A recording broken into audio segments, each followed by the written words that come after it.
રાજકોટમાં મકર સંક્રાંતિને હવે ગણતરીના દિવસો બાકી રહ્યા છે અને તેની સાથે જ બજારમાં પણ માહોલ ગરમાયો છે।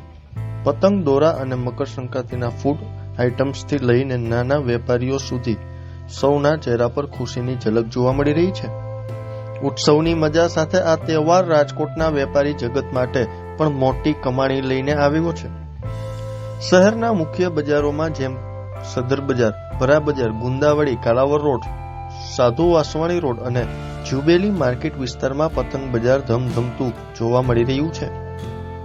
રંગબેરંગી પતંગો, ડિઝાઇનર પતંગો, કાર્ટૂન પતંગો અને ખાસ કરીને બાળકો માટેની નવીન પતંગોની ભારે માંગ છે।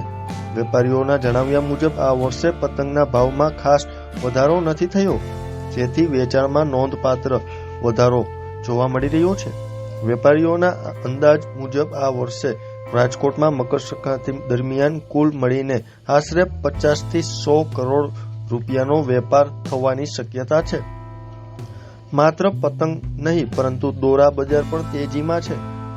સાદા દોરા ઉપરાંત માનેલા દોરા, ખાસ કલરફુલ દોરાની માંગ વધારે છે। તો ત્યારે જુઓ મારો ખાસ અહેવાલ। 30 થી 35 વર્ષથી આ સદર બજારમાં જે મારો પતંગ દોરાનો બિઝનેસ છે 30 થી 35 વર્ષથી કરીએ છીએ। ક્રેઝમાં તો એવું છે કે અત્યારે જે મોદી સાહેબની એક તો સિંદૂર આવી છે, એનો ક્રેઝ છે નાના બાળકોમાં। પ્લાસ્ટિકની જે પતંગો આવે છે, મેટલની જે પતંગો આવે છે, બીજું કે બરેલીની પતંગનો એટલો ક્રેઝ છે, જયપુરી પતંગ આવે છે, પંજાબી પતંગ આવે છે, એ બધાનો વધારે પડતો ક્રેઝ છે। અને આપણે ખંભાતની ને જે બરોડાની પતંગ ને જે અમદાવાદની આવે છે એ તો આવે જ છે, એનો ક્રેઝ તો છે જ। આ જે નવીનતા જે છે આ બધી પતંગોમાં નવીનતા છે। આ બધી પતંગોમાં એવી છે કે એક તો આપણે જે 5 પતંગનો સેટ આવે છે એની બદલે આમાં 4 પતંગનો સેટ આવે છે। ડિઝાઇનો આખી આપણે જે ખંભાતની પતંગ આવે છે એની ડિઝાઇન આખી અલગ આવે છે।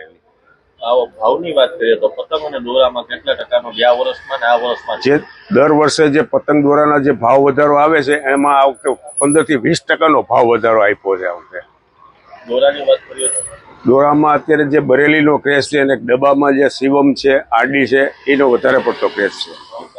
ભાવતાલમાં એમાં 15 થી 20% ભાવ હતો। ગયા વર્ષે અમે જે 350 રૂપિયાનું જે ડબ્બા વેચતા હતા એની બદલે 450 રૂપિયાની બજાર થઈ ગઈ છે આ વખતે।